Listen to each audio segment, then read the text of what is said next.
Verso 13 do capítulo 24 do Evangelho de Lucas.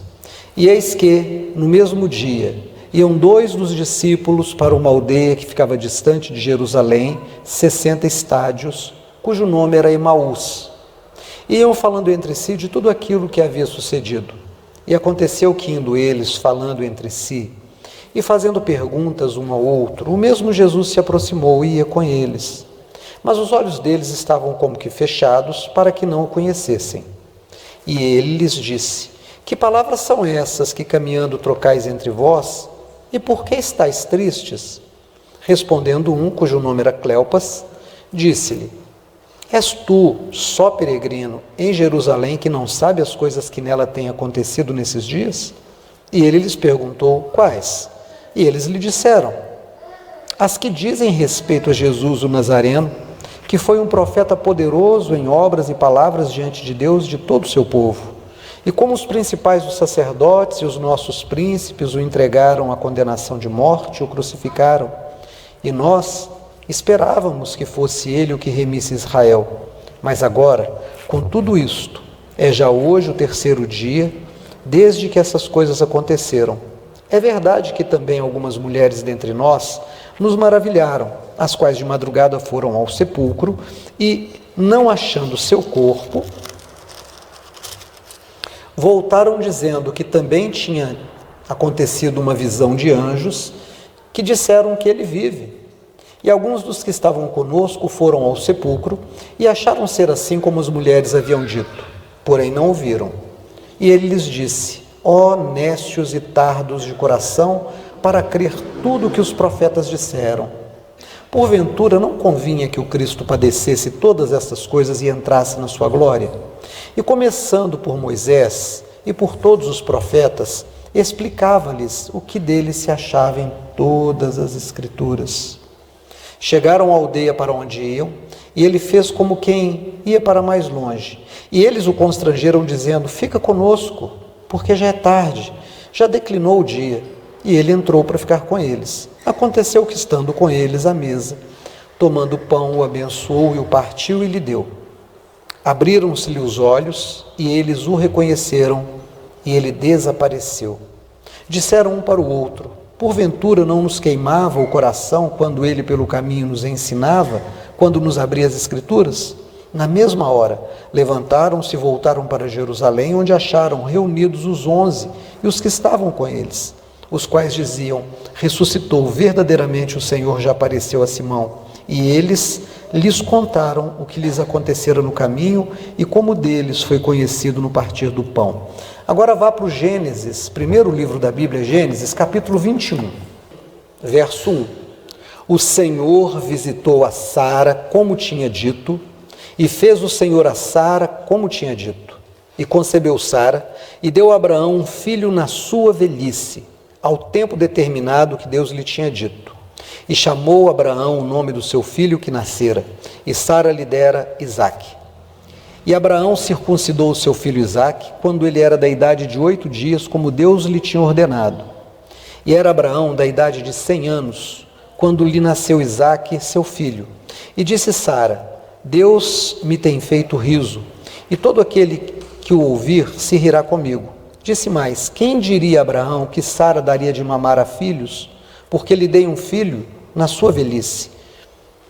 E cresceu o menino e foi desmamado. E Abraão fez um grande banquete no dia em que Isaque foi desmamado. E viu Sara que o filho de Agar, a egípcia, que tinha dado a Abraão, zombava. E disse então Sara a Abraão: Manda embora esta serva e o seu filho, porque o filho desta serva não será herdeiro junto com meu filho Isaque. E pareceu esta palavra muito triste aos olhos de Abraão por causa do seu filho que ele amava. Porém, Deus disse a Abraão: Não te pareça mal aos teus olhos acerca desse moço e acerca da sua mãe. Em tudo que Sara te disse, ouve a voz dela, porque em Isaque será chamada a tua descendência. Mas também do filho desta serva farei uma grande nação, porque ele é teu filho. Então se levantou Abraão pela manhã de madrugada, tomou pão e um odre de água, os deu a Agar, pondo-os sobre o seu ombro. Também lhe deu o menino e despediu-a. E ela foi-se andando errante no deserto de Berseba. Consumida a água do odre, lançou o menino debaixo de umas árvores, foi, se assentou em frente, um pouco distante, distância de um tiro de arco, porque dizia: que não veja eu morrer o menino. E assentou-se em frente, e levantou a sua voz e chorou. E ouviu Deus a voz do menino, e bradou o anjo de Deus a Agar desde os céus, e lhe disse: que tens, Agar? Não temas, porque Deus ouviu a voz do rapaz desde o lugar onde está. Ergue-te, levanta o moço e pega-lhe pela mão, porque dele farei uma grande nação. E abriu-se-lhe os olhos, e viu um poço de água. Foi, encheu o odre de água e deu de beber ao seu moço. E era Deus com esse moço, que cresceu e morou no deserto e foi flecheiro, e habitou no deserto de Parã. E a sua mãe lhe tomou uma mulher da terra do Egito, que lhe foi esposa. Amém. Nós temos duas histórias, como eu gosto de fazer. Eu gosto sempre de relacionar uma história do que nós aprendemos a chamar de Antigo ou Velho Testamento com uma daquilo que nós aprendemos a chamar de Novo Testamento. Já expliquei que a Bíblia é uma só. Ela é dividida em duas partes, ela é dividida em livros e ela é dividida em capítulos e versículos. Mas é um livro só, que se conecta de Gênesis a Apocalipse, passando por 5.000 anos de literatura, por muitos escritores. Então, nós precisamos entender que todas as coisas que estão escritas no Velho Testamento têm o mesmo valor e o mesmo poder das que estão escritas no Novo Testamento. Não há por que advogar a ideia de não trabalharmos com essas histórias, porque elas são importantes para nós. Nós temos duas. A primeira que nós trabalhamos: 2 dos discípulos de Jesus estiveram com ele durante muito tempo no seu ministério, acreditaram nele, eram sinceros, viram Jesus ser preso, torturado, crucificado, morto, acreditaram que ele ressuscitaria ao terceiro dia, mas depois de algumas horas do terceiro dia eles não viram Jesus. Eles ouviram alguém que disse que ele tinha ressuscitado, mas eles não viram. A fé que eles tinham, ela caiu numa racionalidade humana. A fé que eles tinham deixou de ser uma fé no sobrenatural e passou a ser uma convicção meramente humana. E eles estavam diante de fatos. Jesus morreu há 3 dias e sepultaram o corpo dele.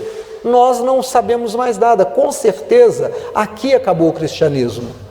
E eles resolvem ir embora. Indo embora para a cidade deles, que ficava a uma certa distância da caminhada de um dia, um outro caminhante se aproxima e puxa a conversa, e vê que os dois estão conversando, pergunta qual é o assunto, e eles dizem: o assunto é Jesus, o profeta, aquele que nós acreditamos que seria o Messias. Esperávamos que ele ressuscitasse ao terceiro dia, já é o terceiro dia, ele não ressuscitou. E aí Jesus diz uma coisa interessante, diz: vocês são tardos de coração. Ou seja, vocês demoram a entender as coisas no coração. Irmãos, eu gosto muito de ler, e tem um livro que parece livro de criança, já falei isso muitas vezes, foi chamado há uns anos atrás de O Livro das Miss, porque toda menina que estava se candidatando como Miss, quando se perguntava: qual livro que você já leu? Elas diziam: O Pequeno Príncipe. E esse livro foi tido como um livro mais simples, mas ele de simplicidade tem muito pouco. Talvez os desenhos, mesmo assim, bastante pertinentes ao texto. E tem uma frase no Pequeno Príncipe que eu gosto muito, que eu leio há 40 anos, regularmente eu leio esse livro, que diz assim: só se vê bem com o coração. Tem gente que acha que a gente vê bem com os olhos. Exupéry, que é o autor de O Pequeno Príncipe, ele diz: não, só se vê bem com o coração. E olha como é que Jesus trata isso como uma verdade, porque ele diz para aqueles homens: vocês são tardos de coração, vocês custam a entender, a ver as coisas com o coração. Para de tratar tudo com a racionalidade humana. Eu vou explicar para vocês. E ele começa pelos profetas e começa a mostrar as profecias a respeito de Jesus, que diziam que Jesus deveria ser traído, que Jesus deveria ser preso, que Jesus deveria ser torturado, que Jesus deveria ser abandonado pelos seus, que Jesus deveria morrer na cruz, que Jesus deveria ser sepultado, mas que ele deveria também ressuscitar ao terceiro dia e deixar de ser Jesus, o filho de José, para se tornar Jesus, o filho de Davi prometido, o filho de Deus eterno. Ele vai ensinando, e eles vão dizer mais tarde, enquanto ele nos ensinava, nossos corações ficavam aqui pegando fogo, a nossa alma se alegrava, nós começamos a tomar parte de um banquete espiritual que nos motivava, poder entrava na nossa vida, pelas verdades que ele nos colocava. Ele é o Messias, não existe outro Messias senão Jesus de Nazaré. Quando eles chegam à sua casa, esse terceiro caminhante que eles não conheciam, faz que vai continuar a viagem, ali não era o lugar dele, e eles o constrangem, eles o convencem, eles dizem para ele, fica aqui, está ficando tarde, dorme aí hoje, continua ensinando para nós. Ele aceita, entra, eles servem o que eles têm, um pão, e antes de comer, Jesus pega o pão como ele fez na última ceia, e como ele fez nos outros anos, deu graças ao Pai, partiu e deu a eles. Nesse momento, ele desaparece, simplesmente ele evapora. Eles estão diante de alguma coisa que eles não entenderam, mas naquele momento seus olhos foram abertos. Não os olhos físicos, mas os olhos do coração. E eles entenderam que era Jesus que tinha ressuscitado, que não era mais Jesus limitado pelas 3 dimensões, largura, altura e profundidade. Não era mais Jesus que poderia ser preso pelo guarda humano, ser julgado pelo juiz humano e torturado pelo torturador humano. Agora era Jesus Senhor do tempo, era Jesus Senhor dos homens, Jesus Senhor do passado, do presente e do futuro, aquele que tem todo o poder na sua mão, porque todo o poder no céu e na terra lhe foi dado. Eles então enfrentam a noite, voltam a Jerusalém e contam aos discípulos. Essa é a primeira história. Segunda história, nós encontramos Sara, uma mulher de 90 anos de idade, grávida, que é visitada pelo Espírito Santo e ela dá à luz a um filho. Velha, pode imaginar uma mulher de 90 anos, né, dando à luz a um filho? Ela mesmo diz, quando alguém souber que eu dei de mamar com essa idade, vai rir de mim, vai rir de Abraão. Quem diria que Sara daria um filho a Abraão? Sara tentou ajudar Deus. Teve um momento que Sara parou de ver com os olhos do coração e passou a ver com os olhos humanos. Deus tinha chamado Abraão e disse assim, Abraão, anda na minha presença e eu abençoarei o mundo através de você. Abençoarei você. Quem te abençoar eu vou abençoar, quem te amaldiçoar eu vou amaldiçoar, onde você puser o seu pé eu vou te entregar. Eu serei contigo por onde quer que fores, de ti farei uma grande nação e abençoarei todas as famílias da terra. Ele sai nessa caminhada. Mas ele já está velho, ele tem 75 anos quando Deus diz isso para ele. Ele vai caminhando, caminhando e não acontece nada, vem a menopausa, Sara para de menstruar, é impossível agora ela gerar filhos. Ela desce para o Egito porque tem uma fome na terra. Faraó a cobiça. Como ela não dava filhos, irmãos, vamos entender a Mesopotâmia, a região onde essas coisas aconteciam. Havia uma lei que regia os povos daquela região. Se eu perguntar para qualquer um dos meninos aqui que tem as suas namoradas, ou perguntar às meninas que têm seus namorados, né? Ou a você que está casado, ou perguntar a mim mesmo, por que é que nós escolhemos essa pessoa? Qual será a resposta? Amor. Eu estou com essa pessoa porque eu amo, porque eu gosto. A gente advoga essa ideia, mas ela é muito recente. Ela não tem mais que 100 anos. Casamento por amor é algo muito novo. Há 5.000 anos atrás, não havia amor. Havia um planejamento. Era necessário que a mulher cumprisse a função para a qual eles entenderam que ela foi criada. Colocar filhos no mundo. Quanto mais filhos uma mulher colocasse no mundo, mais de Deus ela seria. A mulher não tinha outra função na existência senão dar filhos ao seu marido. Mas poderia acontecer de uma mulher não dar filhos ao seu marido, não cumpriria sua função, e aí eu pergunto para você que está me ouvindo, você compra um carro que não roda, o que você faz com esse carro? Manda embora. Você tem uma faca que não corta, o que você faz? Joga fora. Você tem qualquer coisa que não funciona, um liquidificador que não funciona, você joga fora.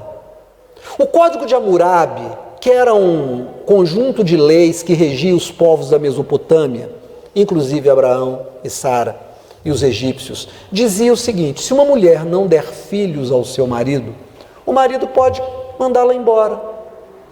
Esse mandamento do Código de Hammurabi é recepcionado na lei de Moisés, a ponto de mais tarde questionarem Jesus. Se o divórcio não é lícito, por que Moisés autorizou dar carta de divórcio para a mulher? Questionam essas coisas, porque foi recepcionado. Então, se Sara não dava filhos e o faraó gostou dela, para que Abraão ia se indispor com o faraó? Deixa levar. Mas Deus fala com o faraó e diz: se você colocar a mão nessa mulher, eu te destruo, eu arrebento o Egito. Ela é esposa do Abraão, não é só irmã, ela é meia irmã dele, mas ela é esposa dele. Irmãos, meios irmãos se casavam. Você era considerado apto para o casamento com o meio irmão se fosse de mães diferentes. Nenhum problema. Estamos falando de 5.000 anos atrás. Não tente entender conceitos de 5.000 anos atrás com os conceitos de moral que a gente tem hoje. Não funciona. Muito bem, ele volta. O faraó volta e devolve a mulher. O mesmo Código de Hammurabi dizia o seguinte: o marido pode aceitar ficar com essa mulher que não lhe dá filhos, se ela lhe oferecer uma serva que dê filhos a esse marido no lugar dela. Vocês estão entendendo a lógica? Então o que ela faz? Ela arruma uma menina mais nova e ela imagina que pela idade ela teria condições de dar muitos filhos a Abraão e que os filhos que nascessem da serva dela seriam dela. Quando o menino estava nascendo, saindo de dentro daquela mulher, a dona dessa mulher chegava, sentava do lado, pegava um menino e colocavam nas pernas dela. Esse menino então passa a ser dessa senhora. O que acontece? Essa serva dá um filho para o Abraão, que passa a se chamar Ismael. Abraão tem um filho segundo o esforço intelectual de Sara, segundo o entendimento intelectual de Abraão, segundo a autorização da lei de Hammurabi. Tudo no plano dos humanos. Mas de repente, algumas décadas depois, Deus visita Sara quando ela está com 90 anos, e a Bíblia diz: e Deus cumpriu a sua promessa a Sara. Deus não se esquece das suas promessas. Preste atenção no que eu estou te ensinando. Pode ser que os seus olhos digam: não tem mais jeito, o que Deus falou não vai acontecer. Pode ser que o tempo seja testemunho dessa fala e diga: já passou muito tempo, aquilo que Deus falou lá atrás não se aplica hoje. Mas se Deus falou, pode acreditar que Ele vai cumprir. De repente, Sara começa a ter enjoos. Eu imagino aí é o Ademir viajando na maionese, tá? Eu imagino que só para dar uma puxada de orelha, Deus deve ter mandado todos os enjoos para Sara. Ela deve ter vomitado os bofes todos. Ela deve ter tido todos os exageros de passar mal na gravidez para ela aprender a confiar em Deus. E não é que ela deu à luz mesmo e deu à luz a um meninão, deve ter nascido ali com uns 3.800, 4.200, deve ter nascido aquele menino enorme. Só que ele agora tinha um irmão mais velho, Ismael. Passado um tempo, o menino desmamou. Vamos pensar também, eu sei que em função da estética, as mulheres de hoje, também em função de uma vida corrida, de trabalhar muito, não querem dar de mamar. Aquela história: meu peito vai cair, eu não tenho tempo, eu tenho que trabalhar. E você tem todo um apoio de uma indústria que diz: para que dar de mamar se você tem NAN? Para que dar de mamar se você tem os leites que basta você ir no supermercado e comprar? E aí de repente, aquele meninão que mamava no peito de Sara, porque ela dava de mamar, mamou, deve ter mamado até os seus, seus 8, 9 anos de idade. Irmãos, vamos pensar em tempos diferentes, não é como agora não. Se você perguntar para o vovô, para uma pessoa mais velha, pergunta até que idade os meninos mamavam, as crianças mamavam. Você acha que mamava até 1 ano, 6 meses, 2 meses? Meninão de 4 anos ainda procurava o peito da mãe, e a mãe dava. Então vamos imaginar que esse menino mamou até os seus 8, 9 anos. Aí havia um ritual: quando ele parava de mamar, ele era considerado agora um adolescente. E aí o Abraão faz aquela festa para apresentar o filho dele. Irmãos, pensa no ciúme do Ismael. Tiraram o lugar dele.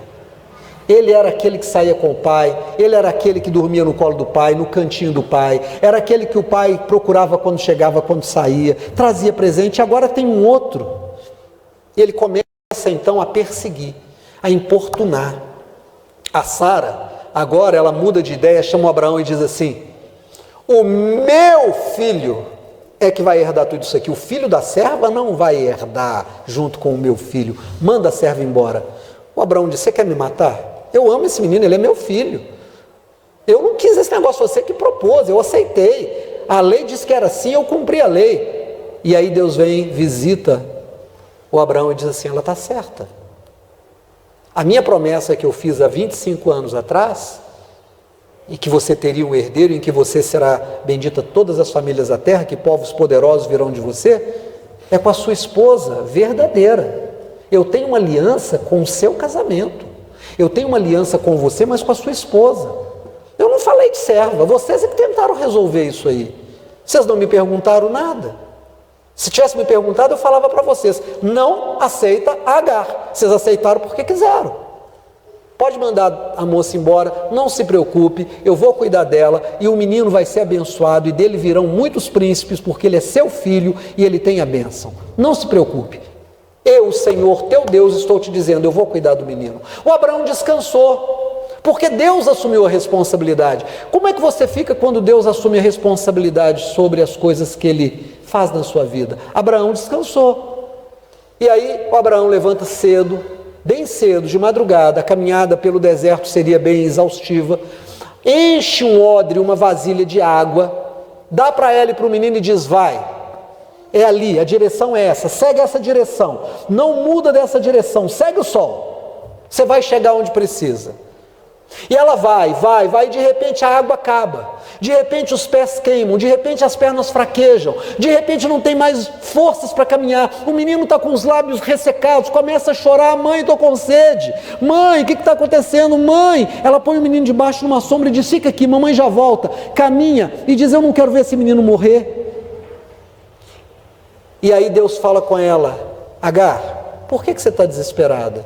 Eu ouvi o clamor do menino. Por que não ouviu o clamor dela, ouviu o clamor do menino? Porque quem era filho de Abraão era ele. Deus ouve os filhos de Abraão. Nós somos filhos da fé de Abraão. Nós somos os verdadeiros filhos da fé de Abraão, porque nós cremos em Jesus, que é o descendente de Abraão. Deus ouve a nossa oração. E aí ele diz: pega o menino e olha para frente. Ela levanta, pega o menino, quando ela olha tem um poço d'água. Não existia aquele poço. Deus fez um poço só para ela. Ela enche aquele odre, aquela vasilha com água. E ela caminha até onde ela tem que chegar. Aquela água não acaba. Bebia e a água se multiplicava. Durou a caminhada inteira. As pernas ficaram fortes, os pés não se queimaram mais, a cabeça não esquentou, o menino não chorou. E daquele menino, Deus levantou muitos príncipes. Deus cumpriu a sua promessa. Irmãos, o que é que nós aprendemos com essas duas histórias? Primeiro, tem momentos na vida em que parece que as promessas de Deus perderam o valor. Lembra que Jesus diz assim: ó tardos de entendimento. Abraão foi tardo de entendimento quando ele aceitou Agar. Quando nós tardamos a dar crédito a Deus, nós damos lugar ao entendimento meramente humano. E toda vez que você der entendimento apenas à sua mente, aquilo que é lógico, você vai excluir a fé. A Bíblia diz que nós caminhamos pela fé. É impossível agradar a Deus se você não estiver na fé. A Bíblia diz assim: é necessário, pois, que aquele que se aproxima de Deus tenha fé que Ele existe e que Ele se torna pagador das promessas que fez. Peraí, então eu vou dobrar o meu joelho, vou fechar a porta do meu quarto, eu vou falar com um Deus que eu não vejo, mas eu creio que Ele está ali? Eu preciso crer para eu me aproximar dEle, senão eu não tenho força, eu não tenho ânimo, eu não tenho start para ir lá conversar com Ele. Eu só vou tirar um tempo para conversar com Deus se primeiro eu tiver a fé que Ele está ali me ouvindo. Aí Hebreus vem e diz assim: é necessário, pois, que aquele que se aproxima de Deus creia que Ele existe e que Ele se torna pagador das suas promessas. Algumas expressões vão dizer galardoador daqueles que o buscam. Ele dá galardão, Ele dá pagamento, Ele dá prêmio para aqueles que o buscam. Quais são as promessas de que eu sou beneficiário? O que é que o Senhor Deus diz para mim? Ele disse para Abraão: sai da tua terra, da tua parentela, porque de ti farei uma grande nação. Abençoarei os que te abençoarem, amaldiçoarei os que te amaldiçoarem. Serei contigo, onde você puser o pé vai ser seu. Tinha uma série. Abraão podia ter se agarrado a todas elas. Se ele andasse só na fé, se ele não olhasse com os olhos humanos, ele permaneceria na fé e diria para Sara: vamos esperar, Deus vai fazer acontecer. Mas já passou muito tempo, eu já sou velha, Deus vai fazer acontecer. Mas não tem mais jeito, já passaram 20 anos, Deus vai fazer acontecer. E Deus faria como fez. Se aqueles dois que saíram de Emaús não tivessem olhado para a lógica humana, eles teriam esperado Jesus se manifestar. Como era final do dia, e o dia para nós termina meia-noite, não é? Segunda-feira começa à meia-noite de hoje. De hoje para amanhã, meia-noite, nós passamos a chamar de segunda-feira. 11 horas da noite nós ainda chamamos de domingo. Os judeus não. O judeu era no pôr do sol. O sol acabou, escondeu, a noite chegou, mudou o dia. Já é outro dia. Como estava acabando o dia, eles disseram assim: Jesus não ressuscitou e não vai ressuscitar. O que eles esqueceram é que para Deus, passado, presente e futuro são a mesma coisa. É uma coisa só. Ele é o Senhor do tempo. Os nossos irmãos das religiões de matrizes africanas, eles têm uma entidade que eles acreditam, candomblé, que é o Iroko. Iroko é o Senhor do tempo. Os gregos também acreditavam numa divindade que era o Senhor do tempo, Cronos. Daí a palavra cronômetro. Nós às vezes não entendemos que nós não precisamos nos preocupar com divindades que sejam especializadas nisso ou naquilo.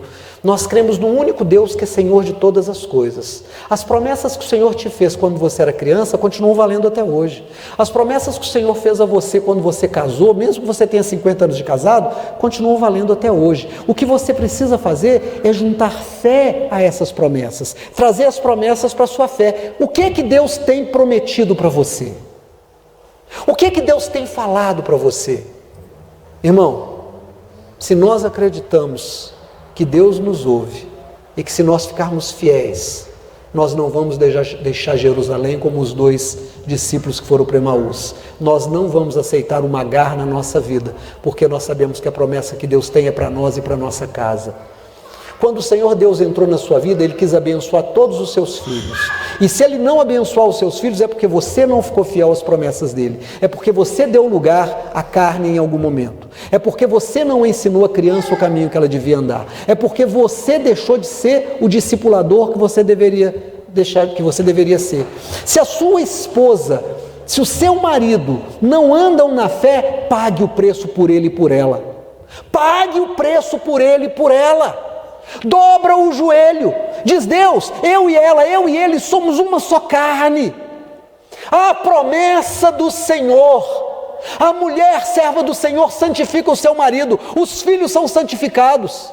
A tua palavra diz que a mulher sábia edifica a sua casa. Senhor, a mulher que casou comigo, o Senhor não me deu uma mulher tola, o Senhor me deu uma mulher sábia. Eu luto por ela, eu luto por esse marido, luto pelo meu filho não vai para as drogas, meu filho não vai ficar desempregado, meu filho não será mau caráter. Senhor, eu tenho promessa para minha casa. Irmão, tem promessa, é você e a sua casa.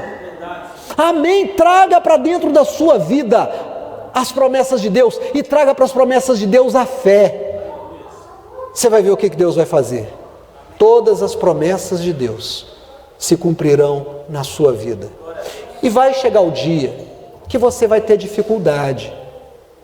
Você vai ter prejuízo, você vai passar por luta, vai ter doença, vai ter morte na família, porque essas coisas fazem parte da vida do ser humano. Mas em todas elas, Deus é o nosso ajudador. E em algum momento, a força de vida que habita você como habita a mim, ela vai se esvair. Mas nós não vamos morrer, nós só vamos mudar de casa.